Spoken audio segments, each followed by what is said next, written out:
Welcome to the Deep Dive, the show where we cut through the noise to get straight to the insights that truly matter. You know that feeling, right? The relentless pressure to keep up with every new tech trend, the constant barrage of headlines about companies going digital. You might see massive corporations pouring billions into shiny new software, only to hear whispers months later that their grand digital transformation didn't quite, well, transform much at all. It can feel overwhelming, like there's some secret handshake you're missing.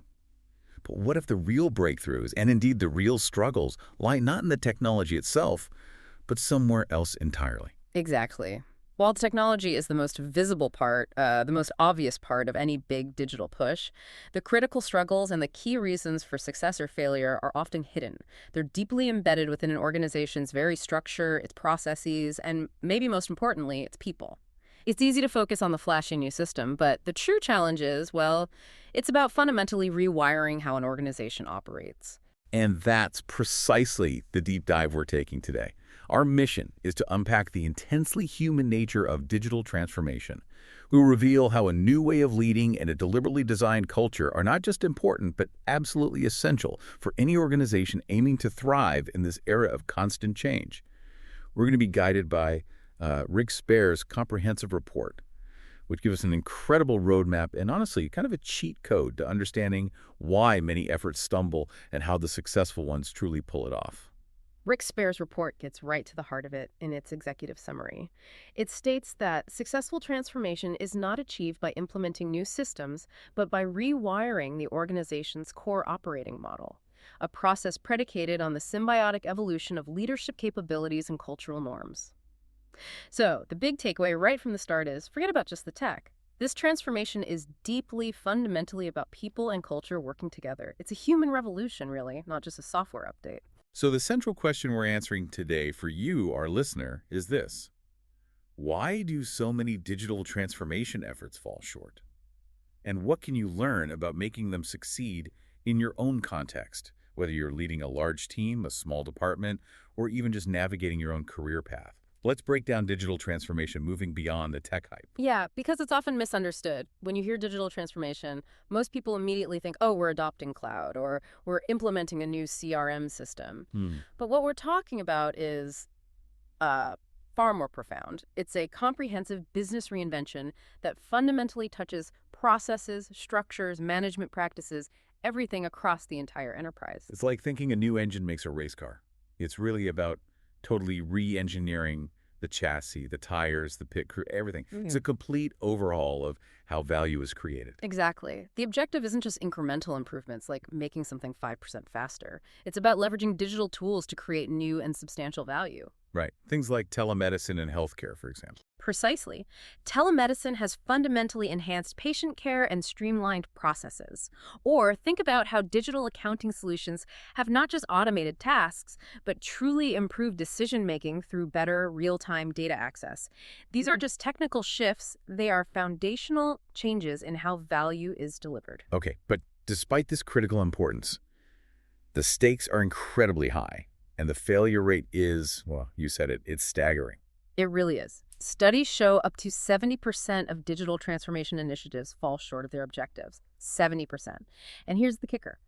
These failures are rarely due to technological shortcomings. Really, not the tech. Not primarily. Instead, they're rooted in human and organizational factors, most notably a lack of effective leadership and inadequate cross-functional collaboration. You might have seen this yourself, right?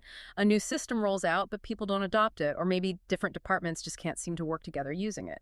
It's the human friction that causes the breakdown. Okay, that makes sense. Which brings us to a key metric we can use to gauge true transformation. Digital intensity, or DI. Think of it like a company's digital fitness score. It measures how deeply integrated and widespread digital solutions are across the entire organization and how widely adopted they are by the people who use them. For instance, in a healthcare setting, if electronic health records are fully integrated with telemedicine and online patient portals, that contributes to high DI. Right. It's not just about how many gadgets you have or how many new software licenses you've purchased.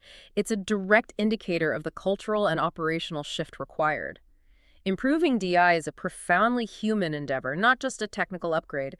It's about making digital part of the organization's very DNA. And speaking of DNA, The traditional leadership models, the ones that built many successful enterprises of the 20th century, they're just obsolete in this new digital era, aren't they? Completely. Absolutely. Think of the 20th century command and control model. It's characterized by rigid hierarchical structures, centralized decision-making, top-down communication. Very formal. Role-based relationships, not really personal or trust-driven. Exactly. This model prioritized stability and risk minimization, which worked in a predictable, non-digital landscape. It's like the old Mad Men era boardroom versus what we need today. That traditional model was built for predictability, for maximizing efficiency in a known environment. But the digital world is anything but predictable. Precisely. The core premise of that model, that value is created through stability, is completely at odds with the digital environment, where value is created through adaptation and innovation. In fact, these traditional mechanisms, like strict hierarchies and top-down directives, actually create the primary cultural barriers to digital transformation. You get functional silos and a pervasive fear of failure. It's not just outdated, it actually works against transformation, like a hidden enemy inside the system. So what's replacing it? What does the modern digital leadership model look like? Well, it's more about a social influence process, often mediated by technology that aims for fundamental changes in attitudes, thinking, and behavior across the organization. It's characterized by adaptability, collaboration, emotional intelligence, inclusivity, decentralized decision-making, and open communication. So we're moving from a general to a quarterback, maybe, someone who enables the whole team. They aren't there to dictate every play, but to empower the entire network to make decisions and adapt quickly.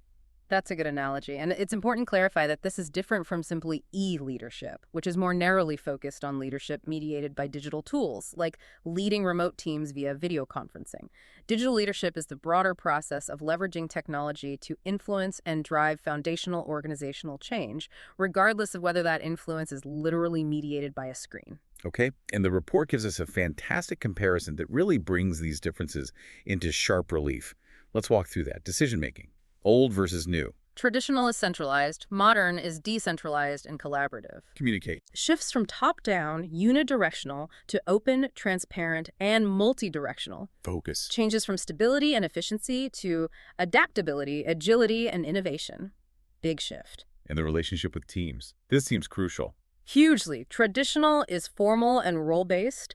Modern is trust-driven, personal, and really emphasizes psychological safety and empathy. Right, that psychological safety, that feeling of being safe to speak up, to take risks, even to make mistakes without fear of punishment. Yes, that and empathy are foundational. If we connect this to the bigger picture, you'll see how these shifts are not just about efficiency, but about fostering a human environment where innovation can actually flourish.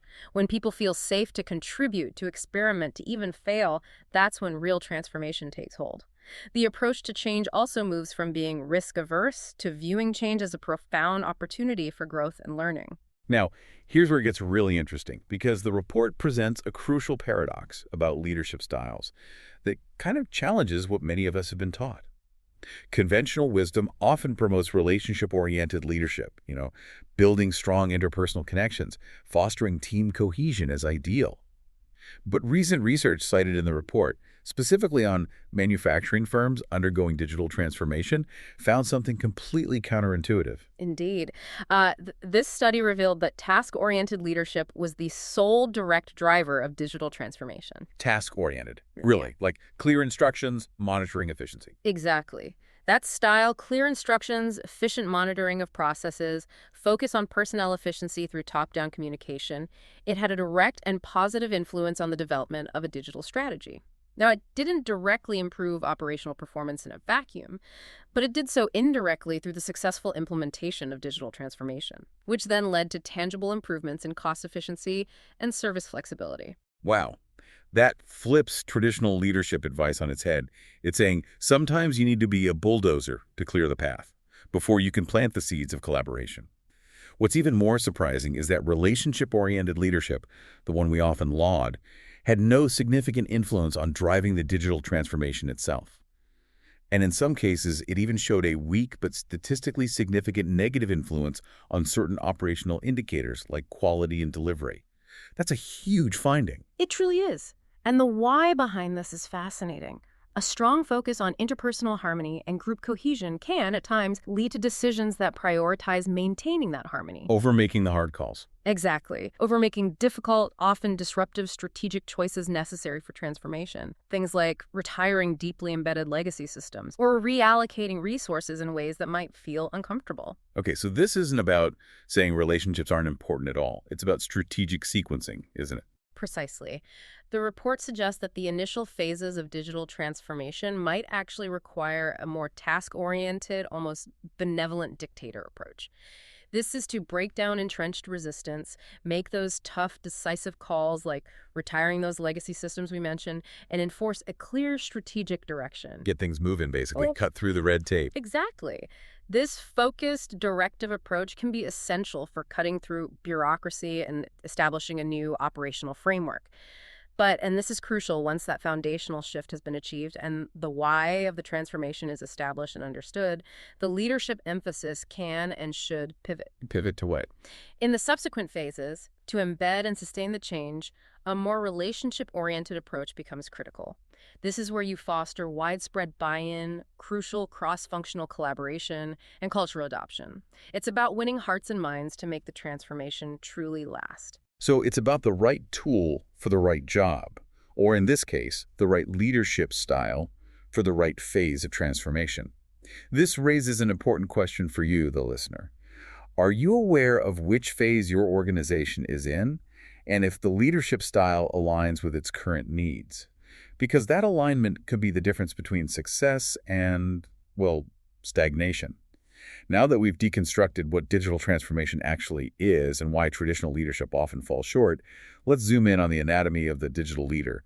What competencies and roles are absolutely essential in this new landscape? Well, effective digital leadership isn't just about a single skill, but really a masterful integration of a hybrid set of competencies. It truly operates at the intersection of technology, business, and people. So it's not just about being tech-savvy, it's about being human-savvy, too. Definitely. And emotional intelligence, or EI, isn't just a nice-to-have. The report calls it the underlying operating system that allows all other competencies to function effectively. The operating system. Why is EI so crucial here? Because digital transformation is a deeply human process. Think about it. It evokes fear, uncertainty, resistance. It's change. Without EI, data-driven decisions, no matter how brilliant, can feel cold and alienating. A compelling vision won't inspire if it's delivered without empathy. And attempts at fostering collaboration will simply crumble if there's no psychological safety or trust. Right. People need to feel understood and supported through the change. That's right. A leader's ability to execute the hard skills of strategy and data analysis is therefore directly mediated by their soft skill of EI. This encompasses self-awareness, the ability to motivate oneself and others, empathy, strong social skills. And in today's world, with increasingly remote and virtual teams, a high EI leader is absolutely essential for navigating complex group dynamics, resolving conflicts, and maintaining cohesion and trust across distributed workforces. Okay, so what does this new competency model look like? Let's break it down. First, a strategic and visionary mindset. This is foundational. Identifying opportunities, understanding how tech can disrupt their industry, articulating a clear digital vision, and connecting technology initiatives directly to business goals. They're constantly anticipating trends. Got it. See the future, connect the dots. Next. Then there's digital literacy and technological fluency.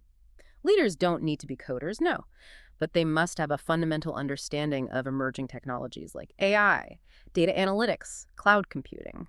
This fluency is crucial for a credible vision and for making informed decisions in a very uncertain tech landscape. Okay, understand the tools. Adaptability and agility. In a world where change is the only constant, successful leaders don't just tolerate uncertainty, they embrace it as an opportunity. They can pivot swiftly in response to new market demands or tech shifts, and they're skilled at fostering that same flexibility throughout their teams. Roll with the punches, basically. And next. Followed by data-driven decision-making. This means championing a culture where data is used to gain insights, make informed choices, measure success, and continuously optimize strategies. It moves beyond gut feelings to objective evidence. Use the data. Okay. And of course, emotional intelligence, EI, which we just discussed as the operating system. Managing emotions, navigating dynamics, crucial. Absolutely. Then collaboration and inclusivity. Digital transformation inherently requires breaking down traditional organizational silos. Leaders must actively foster a collaborative mindset, encouraging cross-functional teamwork and creating structures that enable seamless information sharing and joint problem solving. This builds a shared sense of ownership. Break down the walls. And finally, Customer-centricity. This isn't just a buzzword, it's a deep-seated obsession with the customer. Leaders must champion the use of technology to create more personalized, engaging, and valuable customer experiences, always understanding the end-to-end customer journey. Always about the customer. Okay. So, for you listening, thinking about your own leadership or career path, which of these resonates most strongly? Which areas maybe need a bit more development? And to put these competencies into action, one powerful idea we found is Linda Hill's ABC framework. It offers a really useful way to understand the multifaceted roles of a digital leader: architect, bridger, and catalyst. And it's important to view these not as static responsibilities, but as a progression of leadership impact and maturity. A progression. How so? Like Yeah. step. Yeah, exactly. You must first succeed as an architect internally, building a high-functioning, innovative internal culture. I mean, a weak, dysfunctional team has little of value to offer external partners, right? Only once this internal excellence is established can the leader effectively act as a bridger, connecting their team's capabilities to other parts of the organization or to outside entities to create synergistic value. And only then, after demonstrating the ability to create value across organizational boundaries through successful bridging, does a leader earn the credibility and ecosystem-level influence required to act as a true catalyst, shaping the broader industry landscape. Attempting these roles out of sequence is, well, it's a recipe for failure. That makes perfect sense. You can't build bridges if your own house isn't in order. Okay, let's break down each role. First, the architect. Right. In this role, the leader primarily shapes the internal environment of their team or organization. The goal is to design a culture and build capabilities that foster experimentation, collaboration, and continuous learning. It's about unleashing the diverse slices of genius within every employee, creating psychological safety, providing resources, and removing roadblocks, building the foundation. Okay, internal focus first, then the bridger role. Here, the leader looks beyond their immediate team to build connections with external resources. This can involve forging alliances with other internal departments to break down silos. Working across the organization. Yes, or establishing partnerships with outside organizations to access complementary expertise and resources. This role demands a high degree of influence and the ability to build trust and a shared vision with stakeholders over whom the leader has no formal authority. It's about connecting the dots externally. Okay, connecting outward. And finally, the catalyst. This represents the broadest sphere of influence.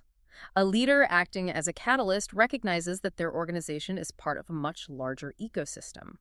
They work to support and enable third parties within this ecosystem, understanding that their success can benefit everyone, including their own organization. For example, maybe helping a key supplier revamp an outdated system, which in turn increases the supplier's productivity and benefits the leader's own supply chain. Got it. So it's like building your house, architect, connecting with your neighbor's bridger, and then contributing to the whole community infrastructure, catalyst. That's a great way to put it. And beyond these broad roles, digital leaders also have specific, non-negotiable responsibilities. Foremost is vision and strategy formulation. This isn't something that can be delegated. It's about developing a clear digital vision and a comprehensive strategy with a detailed roadmap, specific goals, and a defined path from current to future state. Setting the direction. Yeah. Non-negotiable. Then what? Once that vision is set, the leader becomes its champion and communicator. They must relentlessly communicate the why behind the transformation to all stakeholders. This communication needs to be clear, consistent, transparent, and, critically, two-way. It's about building trust and alignment to overcome the natural resistance to change. Be the chief evangelist. Yeah. Okay. What else? Then there's sponsorship and resource allocation. Digital transformation demands significant investment. Leaders are responsible for championing the change at the highest levels to secure active and visible sponsorship from executives and the board. This is vital for mobilizing the necessary budgets, technology, and most importantly, dedicated talent. Got to get the resources. Makes sense. And this leads to active change management. So not just setting strategy, but getting hands-on. Absolutely. Digital leaders must personally initiate, manage, and own the change process. This involves proactively addressing employee concerns, mitigating resistance, and providing robust support systems like training and coaching to help people adapt. They foster a culture of adaptability, helping employees see the benefits, not just the disruptions. Getting people through it. Yeah. Okay. And lastly, Finally, and perhaps most crucially in our current era, is ethical stewardship. As organizations become increasingly reliant on data and algorithms, the ethical dimension becomes paramount. Digital leaders are responsible for establishing and upholding strong ethical principles related to data handling, privacy, and security. They must ensure that powerful technologies like AI are used in a fair, transparent, and responsible manner, building trust with customers, employees, and society at large. This isn't just about compliance, it's about building enduring trust in a world where technology impacts every facet of life. We've talked a lot about leadership, but it's clear that leadership sets the direction. But it's the organization's culture that truly determines the pace and ultimate success of any digital transformation. Think of culture as the invisible force that governs how we do things around here, shaping behaviors, decisions, and interactions at every level. Yeah, it's an apt metaphor. An organization's prevailing culture is quite literally the soil in which digital transformation strategies are planted. If the soil is fertile, receptive, adaptable, innovative, the seeds of change can flourish. If it's barren, rigid, siloed, resistant, even the most brilliant strategies will simply wither. Culture is, without exaggeration, the backbone of any truly successful digital endeavor. So you can have the best ideas, the best tech seeds, but if your soil is bad, nothing will grow. And the report pinpoints some common cultural deficiencies that act as deeply ingrained roadblocks. We often see functional and departmental silos, right? They prevent the cross-functional collaboration necessary for seamless customer experiences. Big problem. Then there's a pervasive fear of taking risks, which stifles experimentation and innovation, often because performance management systems punish failure instead of celebrating learning. Yeah, if you get penalized for trying something new that doesn't work out, why would you try again? Exactly. Plus, many established organizations struggle with a lack of a single unified customer view because different departments hold different pieces of the puzzle and lack the collaborative structures to unite them. And these are often compounded by widespread employee resistance, which stems from a natural comfort with the status quo and, let's be honest, legitimate fears about job security. These aren't just minor issues, they are systemic blockers that can grind an entire transformation to a halt. The ultimate goal, then, is to cultivate what the report calls a digital mindset throughout the organization.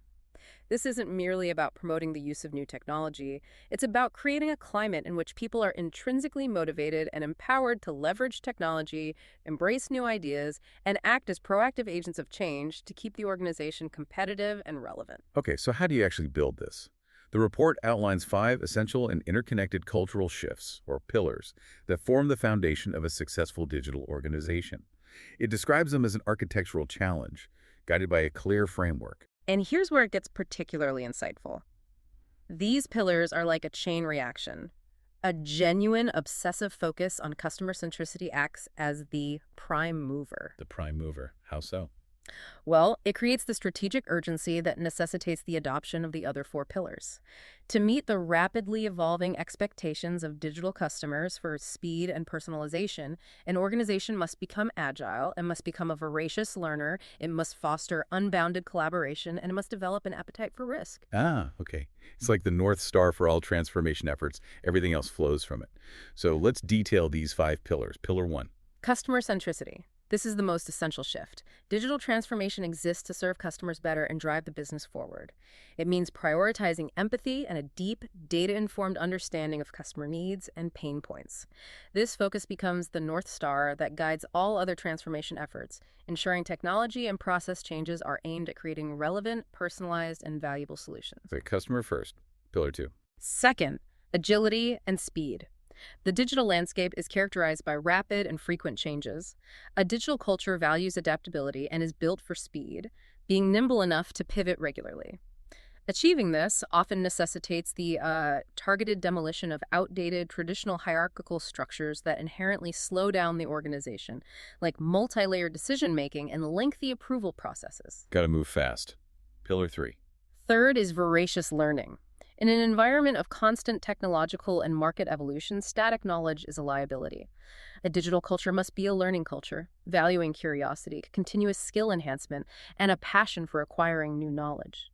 It's a fundamental shift from a know-it-all culture, which is rigid, to a learn-it-all culture, which is open and resilient. Always be learning. Pillar 4. Fourth, unbounded collaboration. Groundbreaking innovations are often born from combining different types of expertise. A digital culture actively breaks down traditional functional silos, incentivizing and creating structures for employees to work across boundaries and cross-functional, multidisciplinary teams. This fosters cross-pollination of ideas. It reminds me of trying to get two different departments to use the same spreadsheet. In my old job, it felt like asking for a miracle.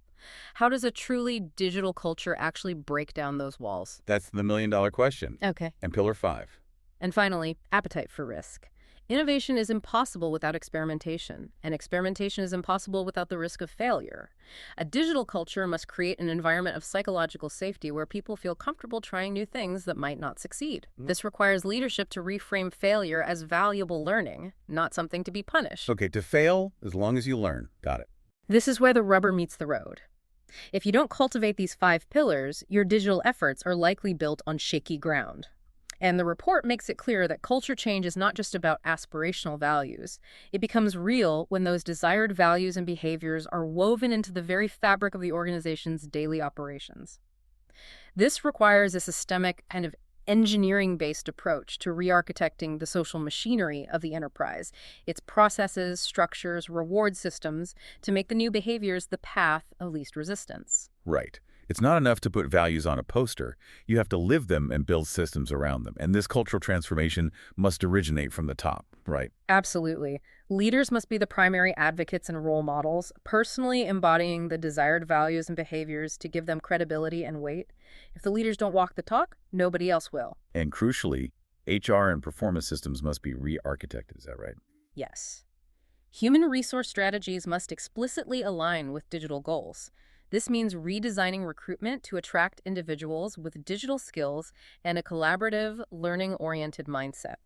Learning and development initiatives must prioritize digital literacy and agility. Most importantly, performance management and compensation systems must be overhauled to recognize and reward cross-functional teamwork, experimentation, and learning from failure.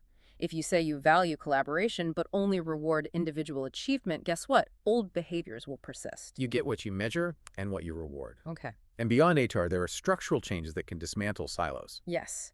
The report mentions strategies like rotating executives and managers between different functions, as Nordstrom does, to build a more holistic understanding of the company. Another powerful approach, inspired by companies like Spotify, is organizing work around multidisciplinary squads and tribes. These teams, composed of members from various functions, are united by a shared focus on a specific customer outcome, fostering mutual accountability and bringing down those functional barriers. Interesting. So changing the org chart itself. Exactly. And of course, empowering with technology is essential. Providing modern, user-friendly digital platforms for communication, collaboration, and data analysis isn't the transformation itself, but these tools are essential enablers. They enhance operational efficiency and make the new ways of working possible. This is about making the new behaviors the path of least resistance through systemic design, not just wishing for them to happen. We've covered leadership, we've covered culture. Now let's talk about how we cultivate a mindset of perpetual evolution within an organization. Because in the digital age, being done with transformation is, well, it's a fantasy, right? It's about building an engine for continuous adaptation and improvement. That's exactly right. In today's rapidly changing environment, the most valuable organizational asset isn't a particular product or technology, it's the ability to learn and adapt. Continuous learning is no longer a peripheral HR function, but a central strategic imperative for survival and growth. Organizations must deliberately cultivate a culture of curiosity and commit to the lifelong learning of their workforce. So it's not just a nice to have, it's a must-have for relevance. And leaders play a pivotal role here, I assume. Huge role. They have to champion this learning culture, moving away from a model where knowledge is hoarded as power, and instead foster an environment where knowledge is shared freely. This requires tangible investment in comprehensive training and development programs to upskill and reskill employees for the digital future. So what are some effective strategies for this? Well, first, aligning learning with strategic objectives, making sure skill development connects directly to organizational needs and future capabilities. Also, providing diverse and personalized learning opportunities. Moving beyond one-size-fits-all training to offer tailored paths, budgets for online courses, certifications, mentorship, things like that. Makes sense. People learn differently. What else? Plus, fostering internal knowledge sharing and collaboration. A lot of valuable learning happens peer-to-peer, so promoting cross-functional projects, mentorship, forums for sharing best practices can significantly accelerate the dissemination of new skills and ideas. And don't forget strategic talent acquisition. It's crucial to inject new capabilities by hiring talent with in-demand digital skills in areas like artificial intelligence, cybersecurity, data analytics. These new hires can act as catalysts, bringing fresh perspectives and accelerating the learning of their colleagues. Bringing in new blood to shake things up a bit. Exactly. And while a digital-ready culture is an abstract goal and innovation is a desired outcome, a culture of experimentation is the tangible behavioral bridge that connects the two.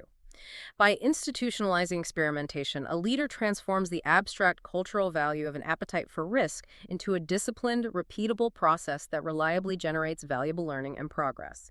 This structured approach to risk-taking contains failure to a small, manageable scale while maximizing the insights gained. So experimentation makes risk-taking less risky, in a way. It makes it structured. In a way, yes. The rationale for institutionalizing experimentation is compelling. It replaces subjective opinions and guesswork with objective evidence, enabling truly data-driven decision-making. By testing new ideas on a small scale before a full rollout, organizations can identify potential issues and mitigate risks, thereby avoiding costly mistakes.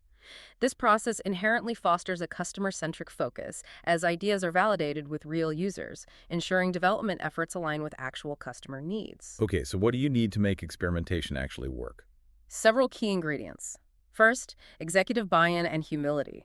Leaders must not only endorse the process, but also demonstrate a willingness to let data trump their own opinions and biases, accepting even counterintuitive results. Gotta check the ego at the door. Pretty much. Second, cultivating psychological safety. We keep coming back to this, don't we? Employees must feel safe to propose and run experiments, where failed experiments are not punished, but are instead treated as valuable learning opportunities. Leaders must actively reframe the narrative around failure. Failure's data. Okay, Third, democratizing tools and processes. To achieve scale, experimentation cannot be the exclusive domain of a specialized team. Organizations should provide all employees with access to user-friendly experimentation tools and empower them with the training and autonomy to test their own hypotheses. Put the tools in everyone's hands. Makes sense. Are there specific frameworks for doing this? Yes, there are several established experimentation frameworks. A systematic approach follows a structured scientific process.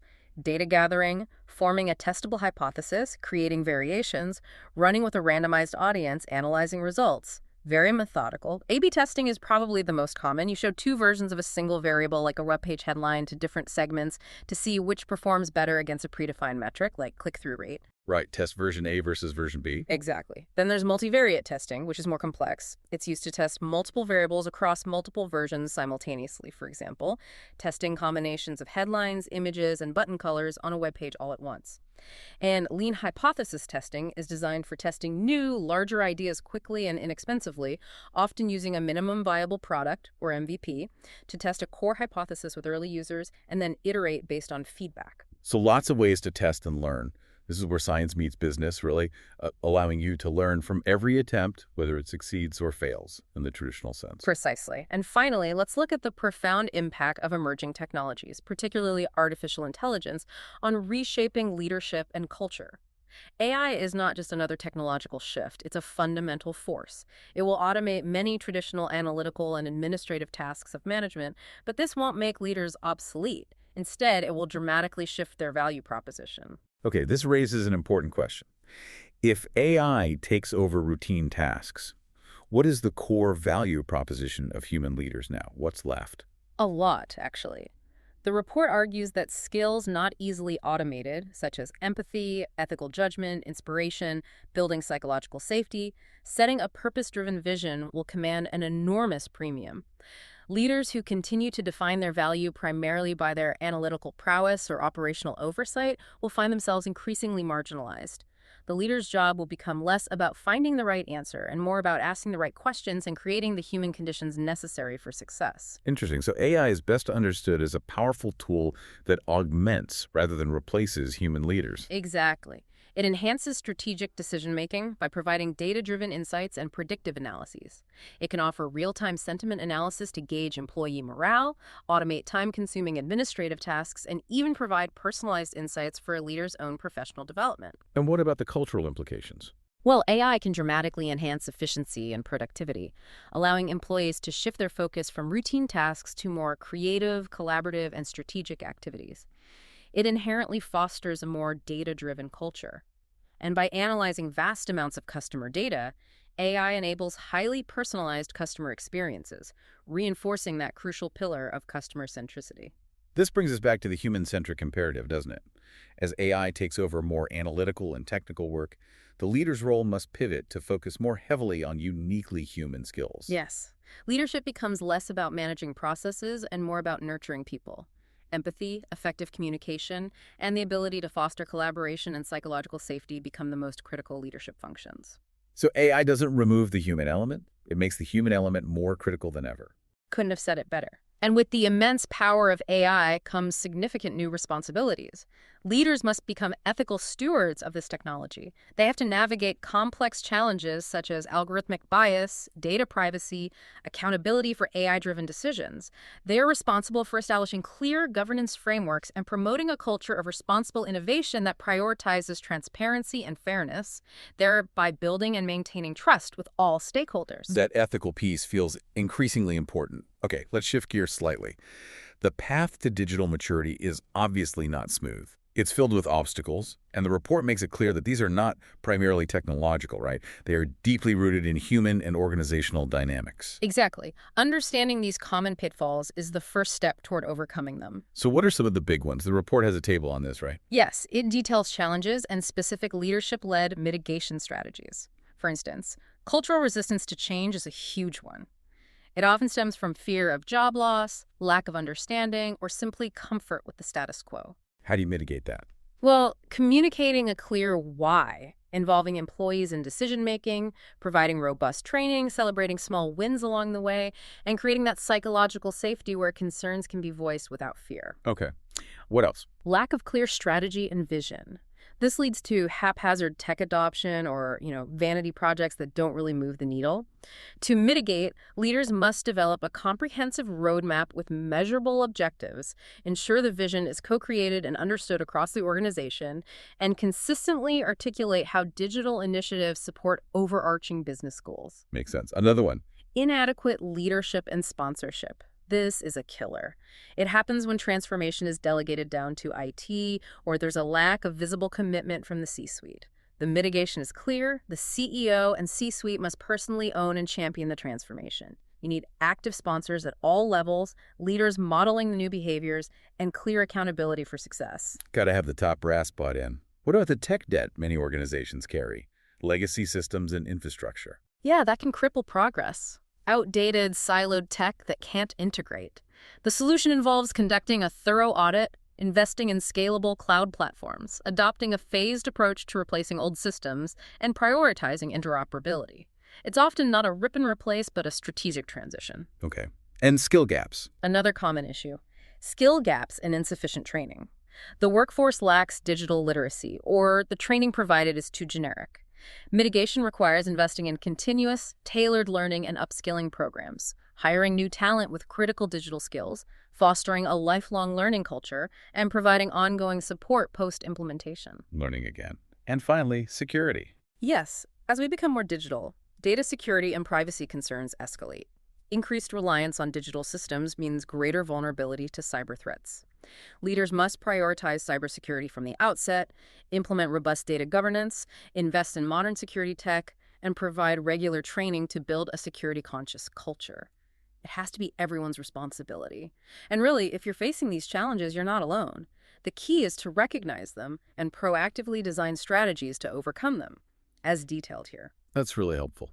Now, the report then brings these principles to life with some in-depth case studies. What's the big takeaway from looking at successes and failures? What stands out is a profound commonality in successful transformations. They are stories of identity change, led from the very top.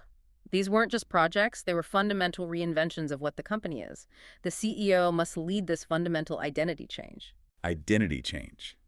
Wow. This is where the rubber hits the road, isn't it? Yeah. You can talk all you want about culture, but these stories show you what it looks like when it's truly lived.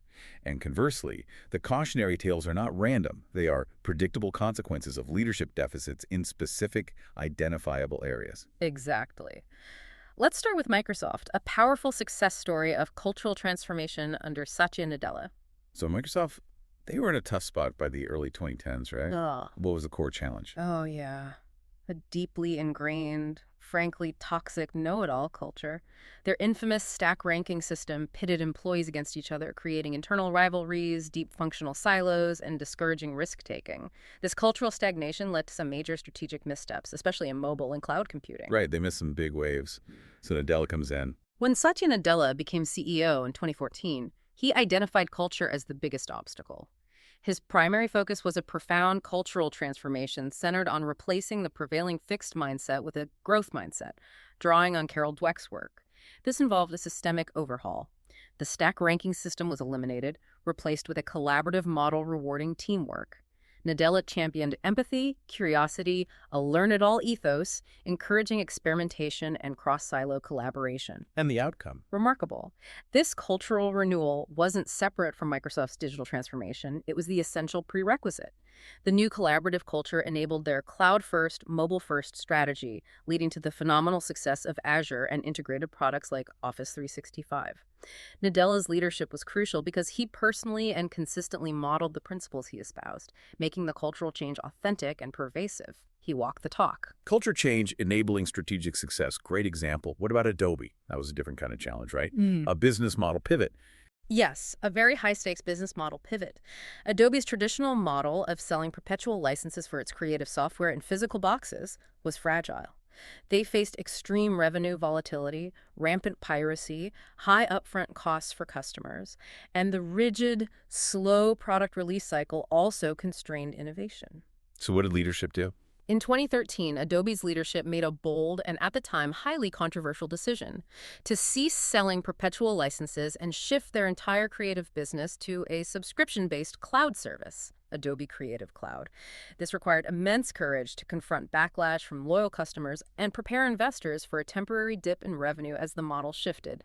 Big gamble. Huge gamble. But Yeah. this was far more than just a pricing change, wasn't it? Oh, absolutely. It was a fundamental overhaul of the entire organization. Adobe restructured internally, shifting from a product release mentality to a customer lifecycle focus centered on delivering continuous value and retention. This meant agile, data-driven product development, marketing focused on engagement, sales and support managing ongoing customer relationships, a total shift in how they operated. And the outcome. Did the gamble pay off? Resoundingly, the subscription model created stable, predictable, recurring revenue, insulated the company from market fluctuations, and dramatically expanded its market reach. The continuous flow of user data enabled a more agile and customer-centric approach to product development.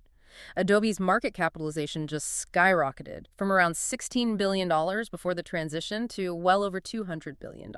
Incredible success story. Well, okay, now for some cautionary tales, because we learn from failures too. First, Hershey's and the perils of rushed implementation. Right. In 1996, Hershey's aimed to replace legacy systems with a big SAP ERP implementation. The project was initially planned for a 48-month rollout, sensible enough. However, driven by Y2K fears, remember those, leadership drastically accelerated the timeline to just 30 months. This meant curtailing crucial system testing. Uh-oh, I see where this is going. Exactly. Compounding the error, the go-live was scheduled for July 1999, right before their peak Halloween season. The new system failed catastrophically.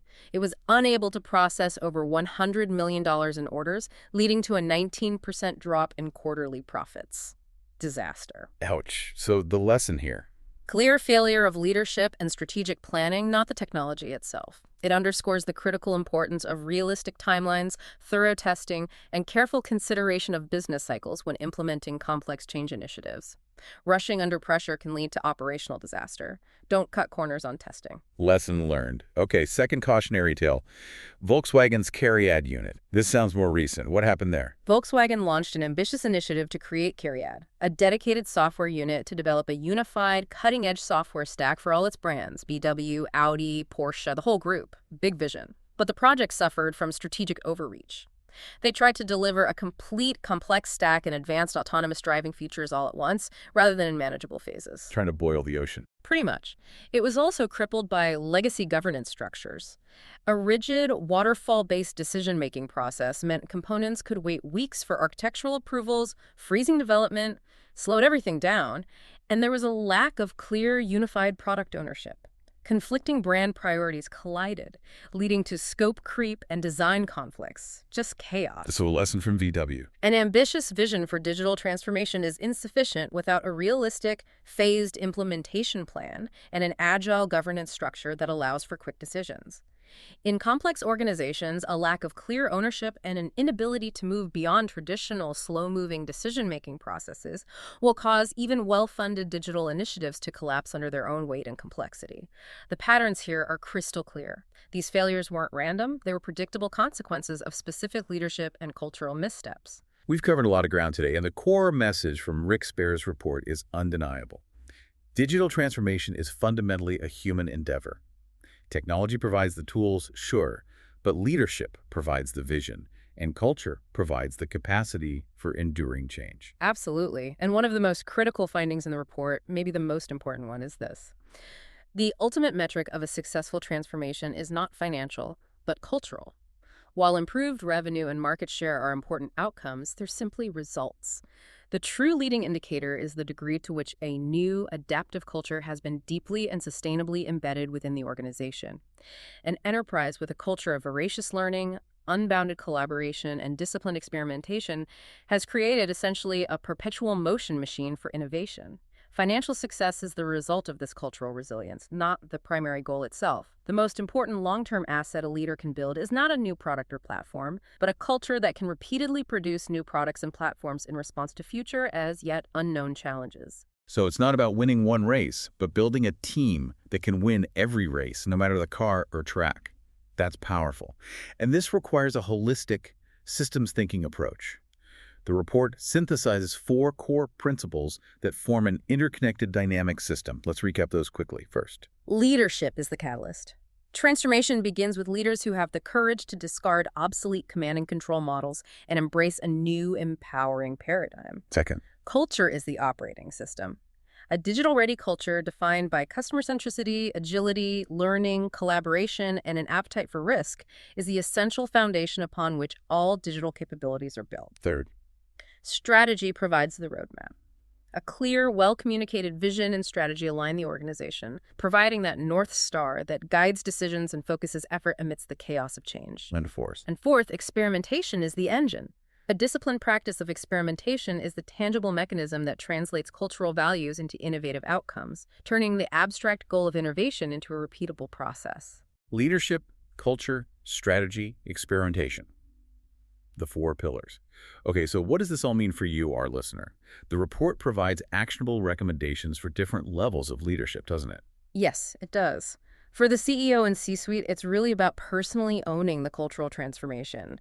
You must be the chief culture architect, modeling desired behaviors, relentlessly communicating the why, and aligning capital and talent with the new digital vision. It starts at the very top. What about the board of directors? For the board, the call is to shift governance focus to long-term strategic resilience, governing culture as a strategic asset. This means asking for metrics that track cultural change, employee engagement and innovation capacity, and championing leadership development for the next generation. Think longer term. And for human resources leaders. They have a big role here, too. Huge role. It's about becoming the strategic architect of the employee experience. This means redesigning core HR systems, recruitment, performance management, learning and development to systematically support the desired digital culture, and crucially, championing psychological safety. This is really a call to action for every level of leadership, recognizing that everyone has a role in shaping this future. Okay, looking ahead then toward 2030, how will these trends continue to shape leadership and culture? The report talks about a new archetype, right? The digital humanist. That's right. The convergence of deep technological integration and the enduring need for human-centric skills will likely forge this new leadership archetype. So what does all this mean for you and your future role as a leader, or maybe how you want to be led? What does this digital humanist look like? Well, imagine a leader who is equally fluent in discussing the strategic implications of a new generative AI model and in facilitating a psychologically safe conversation about employee well-being and purpose. This duality, a deep understanding of technology married to a profound understanding of humanity, will define success. They champion efficiency and automation while simultaneously nurturing human creativity, collaboration, and an ethical core. That's a demanding combination. What about the skill set? The evolving skill set for 2030 will demand even higher levels of digital literacy, emotional intelligence, adaptability, and strategic thinking to navigate a world increasingly driven by AI, hybrid work models, and perhaps decentralized technologies like blockchain. Technologies like AI and virtual reality will become more deeply integrated into the workplace, shaping a culture that is more data-driven, immersive, and flexible. This will require leaders to establish new social and ethical governance policies. And crucially, as AI and automation continue to absorb more technical and analytical tasks, The most valuable and differentiating leadership skills will be those that remain uniquely human.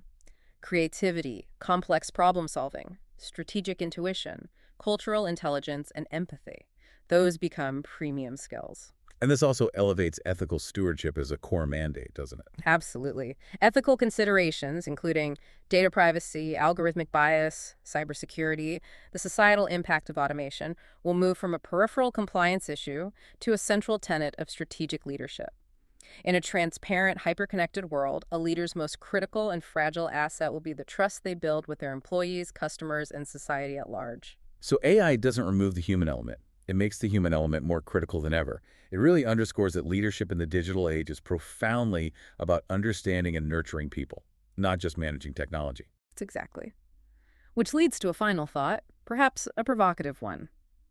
If cultural resilience is the ultimate leading indicator of success, then the true measure of a leader's legacy won't be the products they launched or the market share they gained, but the dynamic, adaptive culture they cultivated. What will your legacy be? A powerful thought to consider indeed. Thanks for taking this deep dive with us.